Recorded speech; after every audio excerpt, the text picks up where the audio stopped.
But an experiment is not a public opinion poll. It examines behavior under the pressure of social forces, as the experiment of Solomon Asch reveals. The experiment you'll be taking part in today involves the perception of lengths of lines.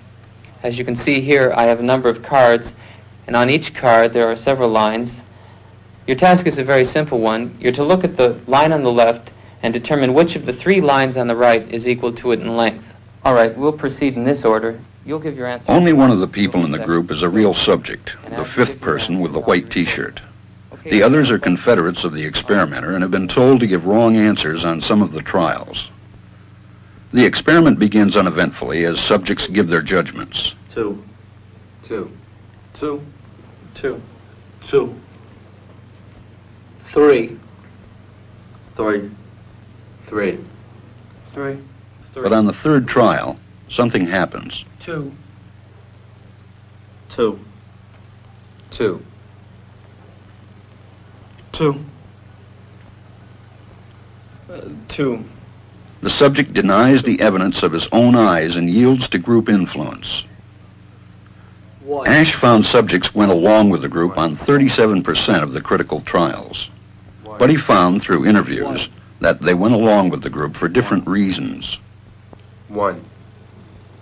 1. They must be right. There are 4 of them and 1 of me. 1. This subject's yielding is based on a distortion of his judgment. He genuinely believes that the group is correct.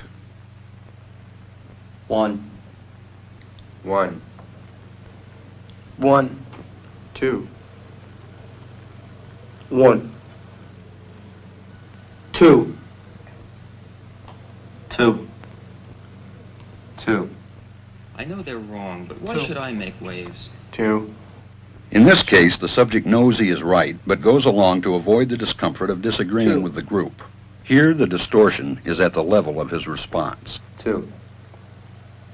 2. 2. 2. In the previous experiment, the naive subject stood alone against the group. In this variation, Asch gave the naive subject a partner, here seated in the third position, who also gives the correct response. 1.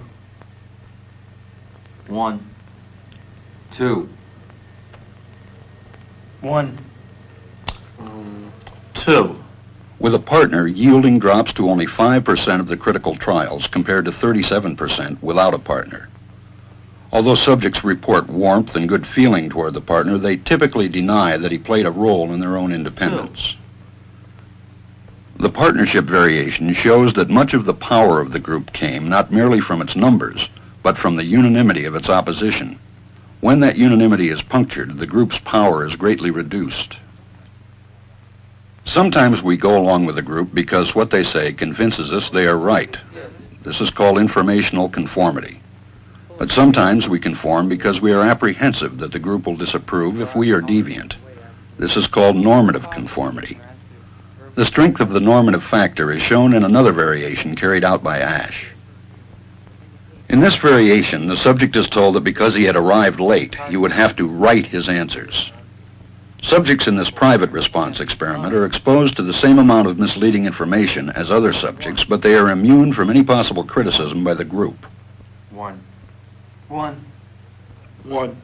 And this enormously reduces the pressure to conform. Conformity drops by 2/3.